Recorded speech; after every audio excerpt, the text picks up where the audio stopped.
कहानी मध्यवर्तिनी। लेखक गुरुदेव रवींद्रनाथ टैगोर।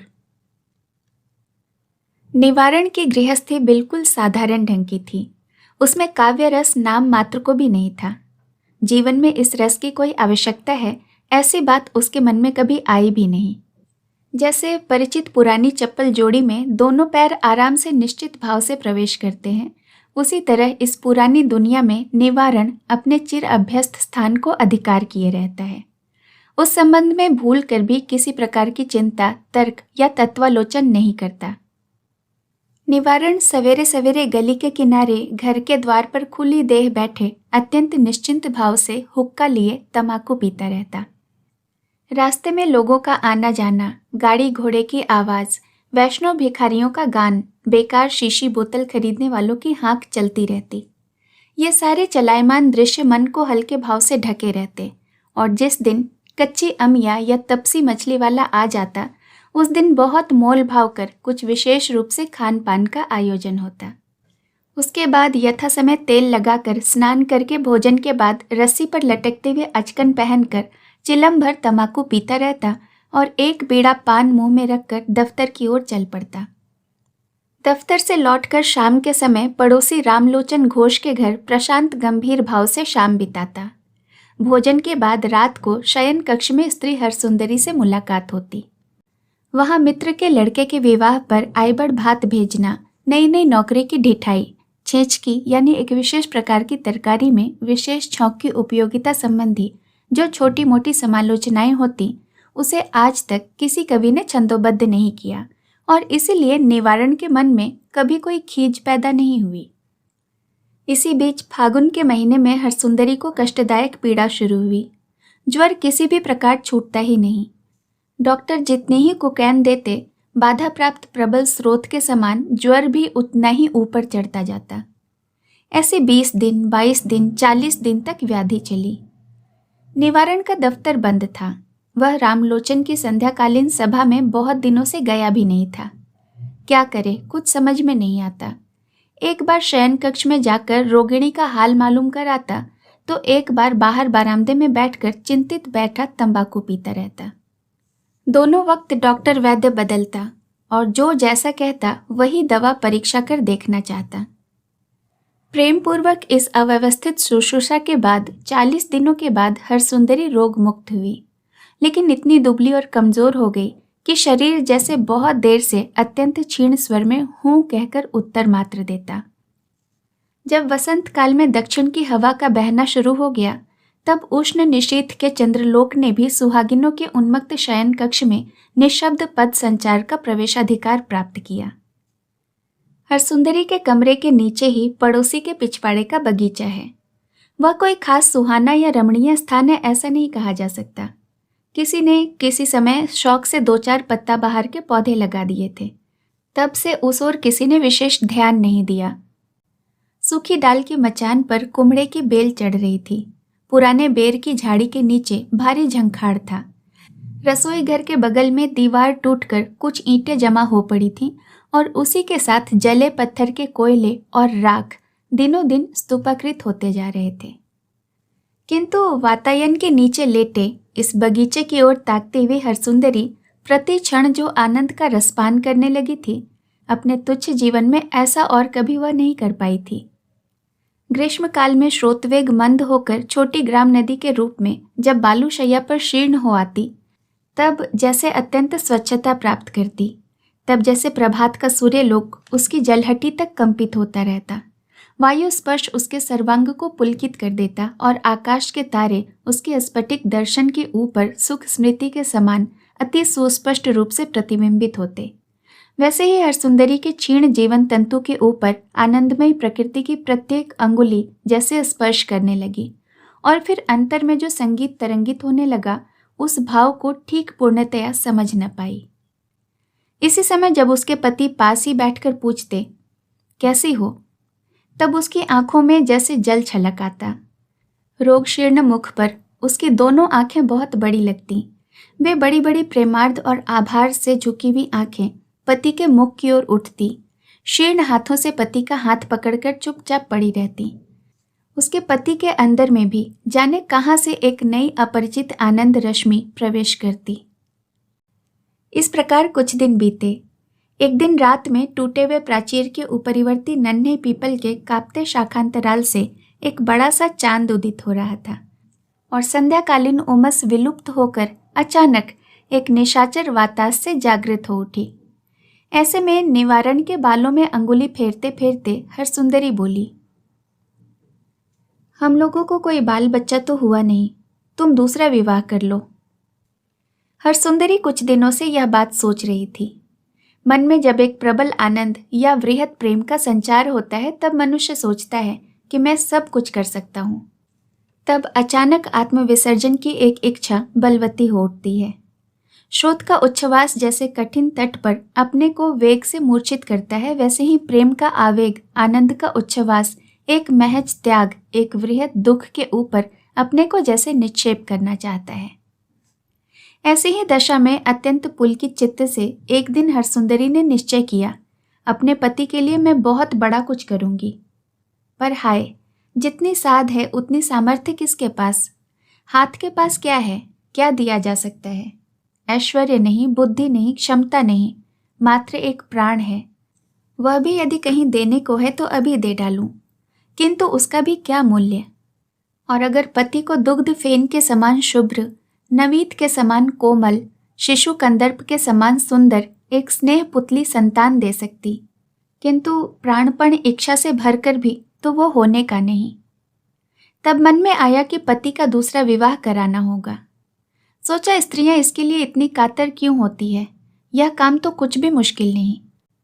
पति से जो प्यार करता है, सौत से प्यार करना क्या उसके लिए ऐसा असाध्य है? यह सोचकर उसकी छाती फूल उठती। पहले पहल जब यह प्रस्ताव निवारण ने सुना तो हंसकर उड़ा दिया। दूसरी और तीसरी बार भी उसने अनसुनी कर दी। पति की यह असहमति और अनिच्छा देखकर हरसुंदरी की आस्था और प्रसन्नता जितनी ही बढ़ती उतनी ही उसकी प्रतिज्ञा दृढ़ होने लगी।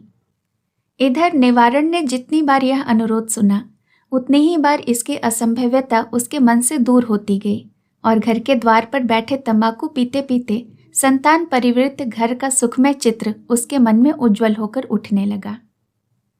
एक दिन स्वयं ही यह प्रसंग चलाते हुए उसने कहा, अब इस बुढ़ापे में एक बच्ची से विवाह करके उसकी देखभाल नहीं कर सकूंगा। हरसुंदरी ने कहा, उसके लिए तुम्हें चिंता नहीं करनी होगी, पालने का भार मेरे ऊपर रहा। कहते कहते इस संतानहीना रमणी के मन में एक किशोर वयस्का, सुकुमारी, लज्जाशीला, मातृ प्रेम से सद्विच्युता नववधू की मुख छवि उदित हुई और हृदय स्नेह से विगलित हो गया। निवारण ने कहा, मुझे दफ्तर जाना है, काम है, फिर तुम हो, उस पर किसी बच्ची की जिद सुनने का अवसर मेरे पास नहीं है। हरसुंदरी ने बार बार कहा, उसके लिए जरा भी समय नष्ट नहीं करना होगा, और अंत में मजाक करते हुए बोली, अच्छा जी, तब देखूंगी कहाँ रहता है तुम्हारा काम, कहाँ रहती हूँ मैं और कहाँ रहते हो तुम। निवारण ने इस बात का उत्तर तक देना आवश्यक नहीं समझा। सजा के तौर पर हंसकर हरसुंदरी के कपोल पर तर्जनी से आघात किया। यह तो हुई भूमिका। अब सुनते हैं आगे की कहानी। नाक में बुलाक डाले, आंखों में आंसू भरे एक छोटी सी लड़की के साथ निवारण का विवाह हुआ। उसका नाम था शैलबाला। निवारण ने सोचा कि नाम बड़ा है और चेहरा भी लावण्य भरा है। उसका भाव, उसका चेहरा, उसकी चाल ढाल कुछ विशेष मनोयोग से देखने की इच्छा होती, पर वह किसी भी तरह पूरी नहीं हो पाती। उल्टे ऐसा भाव दिखाना पड़ता कि अरे, यह रत्ती भर की लड़की, इसे लेकर तो मैं मुसीबत में फंस गया। किसी तरह जान बचाकर मेरे वयोसोचित कर्तव्य क्षेत्र में जा पड़ने पर जैसे परित्राण मिल सकता है। हरसुंदरी निवारण के इस विषम विपदग्रस्त भाव को देखकर मन ही मन बड़े आमोद का अनुभव करती। कभी कभी एकाध दिन उसके हाथ को जोर से पकड़कर कहती, अरे भागते कहाँ हो, इतनी छोटी सी लड़की है, वो तुम्हें खा तो नहीं जाएगी। निवारण हड़बड़ी का भाव दिखाते हुए कहता, अरे रुको भी, मुझे एक जरूरी काम है। कहते हुए जैसे भागने का रास्ता न पा रहा हो। हरसुंदरी हंसकर द्वार रोककर कहती, आज आंखों में धूल न झोंक सकोगे। अंत में निवारण नितांत निरुपाय होकर कातर भाव से बैठ जाता। हरसुंदरी उसके कान में कहती, अरे पराए घर की लड़की को घर में लाकर उसकी ऐसी अवज्ञा तो नहीं करनी चाहिए। कहते हुए शैलबाला को पकड़कर निवारण के बाईं ओर बिठा देती और जबरदस्ती घूंघट खोल और ठोडी पकड़कर उसके आनत मुख को ऊपर उठाकर निवारण से कहती, आहा, क्या चांद सा मुखड़ा है, देखो तो सही। या किसी दिन दोनों को कमरे में बिठाकर काम के बहाने उठ जाती और बाहर से धम से दरवाजा लगा देती। निवारण निश्चय ही जानता कि दो कौतूहली आंखें किसी किसी सुराग से संलग्न हुई पड़ी हैं। अत्यंत उदासीन भाव से दूसरी ओर करवट लेकर सोने की चेष्टा करता। शैलबाला घूंघट खींचे सिकुड़ी सी मुंह फेरे एक कोने में दुबकी रहती। अंत में हार कर हरसुंदरी ने कोशिश छोड़ दी, लेकिन वह बहुत ज्यादा दुखी नहीं हुई। हरसुंदरी ने जब कोशिश छोड़ दी तब स्वयं निवारण ने कोशिश शुरू की। इसमें बड़ा कौतूहल भरा रहस्य है।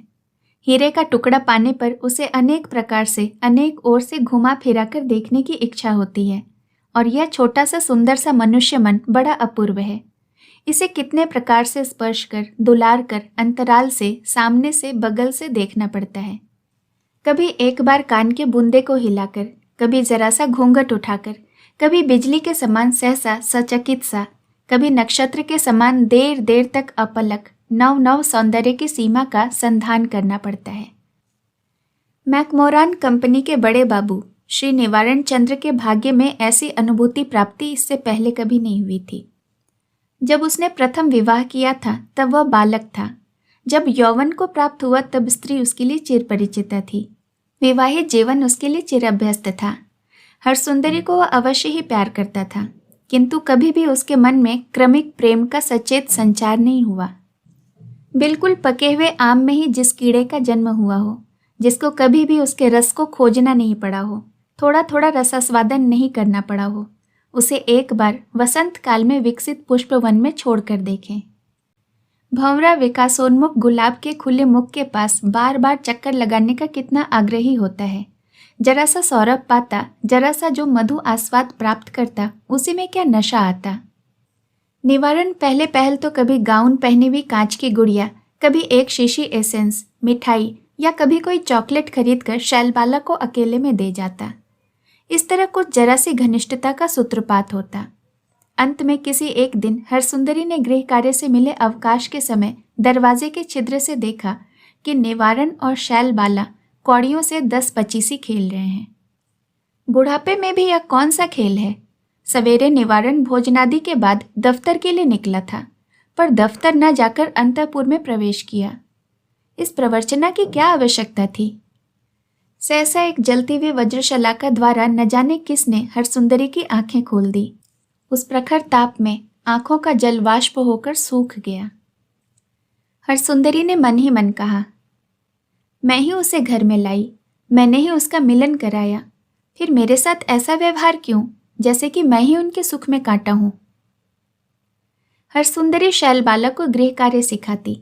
एक दिन निवारण ने मुख खोल कर कहा, बच्ची है बेचारी, उससे तुम बहुत अधिक काम ले रही हो, उसका शरीर उतना झेल नहीं पाता। एक बड़ा तीखा सा उत्तर हरसुंदरी के मुंह पर आया, किंतु वह कुछ बोल नहीं सकी, चुप रह गई। तब से वह बहू को घर के कामों में हाथ नहीं लगाने देती, खाना पकाना, देखभाल सब स्वयं करती। ऐसा हुआ कि शैलबाला अब जरा भी काम नहीं करती। हरसुंदरी दासी की तरह उसकी सेवा करती और पति विदूषक के समान मनोरंजन करता। घर गृहस्थी का काम करना, दूसरे का ध्यान रखना भी जीवन का कर्तव्य है, यह शिक्षा उसे मिली ही नहीं। हरसुंदरी दासी के समान चुपचाप काम करती रहती। इसमें उसे बड़े भारी गर्व का अनुभव होता। उसमें न्यूनता और दीनता नहीं। उसने कहा, तुम दोनों बच्चों की तरह मिलजुल कर खेलो, गृहस्थी का सारा भार मैंने अपने ऊपर ले लिया। हाय, कहाँ है वह बल, जिस बल पर हरसुंदरी ने सोचा था कि वह पति के लिए जीवन पर्यंत अपने प्रेम के अधिकार का आधा हिस्सा निशंक छोड़ दे सकती है। सहसा किसी पूर्णिमा रात्रि में जीवन में जब ज्वार आता है, तब दोनों किनारे प्लवित कर मनुष्य सोचता है कि मेरी सीमा कहीं नहीं। उस समय जो एक विराट प्रतिज्ञा कर बैठता है, जीवन के सुदीर्घ भाटे के समान, उस प्रतिज्ञा की रक्षा के लिए संपूर्ण प्राणों में खिंचाव पड़ता है। अचानक ऐश्वर्य के दिनों में लेखनी के एक झटके से जो दान पत्र लिखा जाता है, चिर दारिद्र्य के दिनों में पल पल तिल तिल कर उसे चुकाना पड़ता है। तब समझ में आता है कि मनुष्य बड़ा ही दुर्बल, उसका हृदय बड़ा ही दुर्बल, उसकी क्षमता बड़ी ही सामान्य है। दीर्घ रोगावसान से क्षीण रक्तहीन पांडु कलेवर में हरसुंदरी उस दिन शुक्ल द्वितीया के चांद के समान एक हल्की सी रेखा मात्र थी। गृहस्थी में नितांत बेजान सी उतरा रही थी। उसे लगा मुझ जैसे कुछ भी नहीं के न होने पर भी चलेगा। धीरे धीरे उसका शरीर बली हो उठा, खून का तेज बढ़ने लगा। तब हरसुंदरी के मन में जाने कहाँ से ढेर सारे मनोभाव आ उपस्थित हुए। उन्होंने ऊंचे स्वर में कहा, तुम तो त्याग पत्र लिख कर बैठी हो, पर हम अपना अधिकार नहीं छोड़ेंगे। हरसुंदरी ने जिस दिन पहली बार अपनी स्थिति को अच्छी तरह समझ लिया, उसी दिन निवारण और शैलबाला को अपना शयन कक्ष सौंपकर अलग कमरे में जाकर सोने लगी। 8 वर्ष की उम्र में वासर रात्रि में जिस शैया को त्याग दिया, दीपक बुझाकर यह सधवा रमणी असहाय हृदय भार लेकर जब अपनी नई वैधव्य शैया पर आ गिरी थी, तब गली के दूसरे छोर पर एक शौकीन युवक विरहा रागिनी में मालिनी गा रहा था और दूसरा तबले पर संगत कर रहा था। उसका वह गाना उस निस्तब्ध चांदनी रात में बगल के कमरे में सुनने में अच्छा ही लग रहा था। तब बालिका शैलबाला की उनींद भरी आंखें ऊँग रही थीं और निवारण उसके कानों के पास मुख रखकर धीरे धीरे पुकार रहा था, सखी। इसी बीच निवारण ने बंकिम बाबू का चंद्रशेखर पढ़ लिया था और 2-1 आधुनिक कवियों का काव्य भी शैलबाला को पढ़कर सुनाया था। निवारण के जीवन के पिछले हिस्से में जो एक यौवन उत्स बराबर दबा हुआ था, आघात पाकर सहसा असमय ही उच्छ्वासित हो उठा। कोई भी उसके लिए तैयार नहीं था। इस कारण अकस्मात उसकी बुद्धि तथा विवेक और घर गृहस्थी का सारा बंदोबस्त उलट पुलट हो गया। वह बेचारा कभी नहीं जानता था कि मनुष्य के भीतर सारे उपद्रवकारी पदार्थ भरे रहते हैं, ऐसे दुर्दांत दुरंत शक्तियां जो सारा हिसाब किताब और श्रृंखला सामंजस्य नष्ट भ्रष्ट कर देती हैं। केवल निवारण ही नहीं, हरसुंदरी को भी एक नई वेदना का परिचय मिला। किसकी आकांक्षा और किसके लिए यह दुस्सह यंत्रणा। मन इस समय जो कुछ चाहता है, पहले तो कभी उसकी चाह नहीं थी, कभी तो उसको पाया भी नहीं था। तब भद्र भाव से निवारण नियमित दफ्तर जाता। सोने के पहले थोड़ी देर के लिए ग्वाले का हिसाब, चीज़ों की महंगाई और औपचारिक कर्तव्य विषयक आलोचनाएं होती। तब तो इस अंतर विप्लव की कोई शुरुआत तक नहीं थी। वह प्रेम अवश्य करता, पर उसमें कोई औदत्य, कोई उत्ताप नहीं था। वह प्रेम मात्र अप्रज्वलित ईंधन के समान था। आज उसे अनुभव हुआ कि जीवन की सफलता से कोई उसे जैसे चिरकाल से वंचित करता आ रहा है। उसका हृदय जैसे चिर दिन से उपवासी बना हुआ है। उसका यह नारी जीवन घोर दारिद्र्य में ही बीतता जा रहा है। उसने केवल हाट बाजार, पान मसाला, साग सब्जी के झंझटों को लेकर ही 27 अमूल्य वर्षों को दासी वृत्ति में ही व्यतीत किया है, और आज जीवन के मध्य पथ पर आकर देखा कि उसके ही शयन कक्ष के बगल में एक छिपे महामहेश्वर भंडार का ताला खोलकर एक छोटी सी बालिका एक बारगी राज राजेश्वरी बन बैठी है। वह दासी अवश्य है, किंतु साथ ही साथ नारी रानी भी है। किंतु सारा हिस्सा बांटकर एक नारी दासी बनी और एक नारी रानी बनी। इससे दासी का गौरव तो गया ही, रानी का सुख भी न रहा। इसी कारण शैलबाला ने भी नारी जीवन के यथार्थ सुख का स्वाद नहीं पाया। उसने इतना अविच्छिन्न दुलार पाया जिससे प्रेम करने का पल मात्र अवसर नहीं मिला। समुद्र की ओर प्रवाहित हो, समुद्र में आत्मविसर्जन कर शायद नदी की एक महान चरितार्थता है, किंतु समुद्र यदि ज्वार के खिंचाव से आकृष्ट होकर लगातार नदी की ओर उन्मुख हुआ रहे, तब नदी केवल अपने में ही स्वयं स्फीत होती रह सकती है। गृहस्थी अपना सारा प्यार दुलार ले रात दिन शैलबाला की ओर अग्रसर होती रही। इससे शैलबाला का आत्म प्रेम अत्यंत उत्तुंग होकर चढ़ने लगा। गृहस्थी के प्रति उसका प्रेम पनप ही नहीं पाया। उसने जाना मेरे लिए ही सब कुछ है और मैं किसी के लिए नहीं। इस स्थिति में पर्याप्त अहंकार भर है, किंतु संतोष जैसा कुछ भी नहीं। एक दिन घनघोर घटा छा गई। इतना अंधेरा हो गया कि कमरे के भीतर कामकाज करना मुश्किल हो गया। बाहर जोरों की बारिश हो रही थी। बेर के पेड़ तले तला गुल्मों का जंगल जल में लगभग डूब गया था और प्राचीर के पश्चवर्ती नाले से मटमैला जल स्रोत कल कल ध्वनि से बह चला था। हरसुंदरी अपने नए शयन कक्ष के निर्जन अंधकार में खिड़की के पास चुपचाप बैठी थी। इसी समय निवारण ने चोरों के समान धीरे धीरे द्वार से प्रवेश किया। वह यह समझ नहीं पाया कि लौट जाए या आगे बढ़े। हरसुंदरी ने देखा पर कुछ बोली नहीं। तब निवारण ने सहसा एकदम तीर वेग से हरसुंदरी के पास जाकर एक ही सांस में कहा, 2-4 गहनों की जरूरत आ पड़ी है। तुम जानती तो हो कि बहुत कर्ज है, कर्जदार बड़ा अपमान कर रहे हैं, थोड़ा बहुत बंधक रखना होगा, जल्दी छुड़ा लूंगा। हरसुंदरी ने कोई उत्तर नहीं दिया।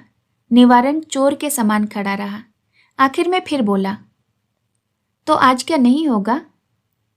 हरसुंदरी ने कहा, नहीं। कमरे में प्रवेश करना जितना कठिन था, तत्काल बाहर जाना उतना ही कठिन था। निवारण ने कुछ इधर उधर ताकते हुए हिचकिचाते हुए कहा, तब क्या जाकर कहीं और कोशिश करके देखूं? कहते हुए वहां से चला गया। कहाँ ऋण चुकाना है और कहाँ गहने बंधक रखना होगा, हरसुंदरी यह सब समझ चुकी थी।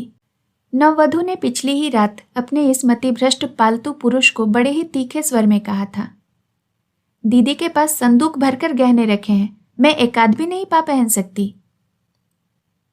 निवारण के चले जाने पर हरसुंदरी ने धीरे धीरे उठकर लोहे के संदूक खोलकर एक एक करके सारे गहनों को बाहर निकाला।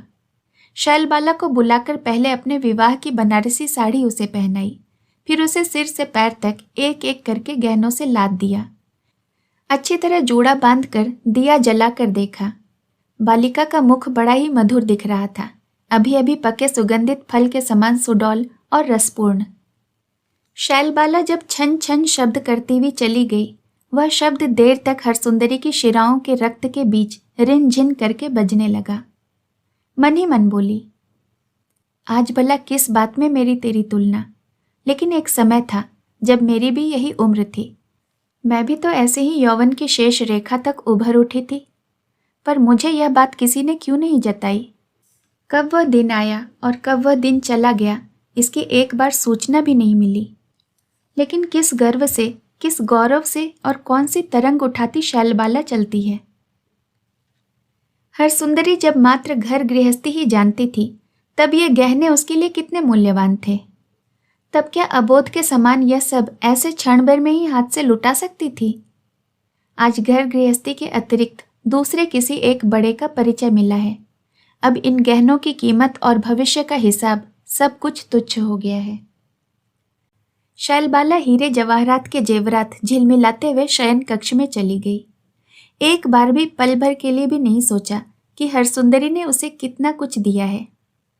उसने बस यही जाना था कि चारों ओर की सारी सेवा, सारी संपदा, सारे सौभाग्य स्वाभाविक नियम से उसी के आकार में परिसमाप्त होंगे, क्योंकि वह शैलबाला थी, वह सखी थी। ऐसे भी लोग होते हैं जो स्वप्नावस्था में निर्भीक भाव से अत्यंत दुर्गम पथ पर चले जाते हैं, पल भर के लिए भी चिंता नहीं करते। बहुत से जागृत मनुष्यों की भी वैसी ही चिर स्वप्नावस्था उपस्थित होती है, कुछ भी होश नहीं रहता, विपद के संकीर्ण पथ पर निश्चिंत मन से अग्रसर होते रहते हैं, अंत में दारुण सर्वनाश के सम्मुख हो जागृत हो उठते हैं। हमारे मैकमोरान कंपनी के बड़े बाबू की भी वैसी ही दशा है। शैलबाला उनके जीवन के बीच एक प्रबल आर्व के समान चक्कर काटने लगी और बहुत दूर से विविध महाद पदार्थ आकृष्ट होकर उसमें विलुप्त होने लगे।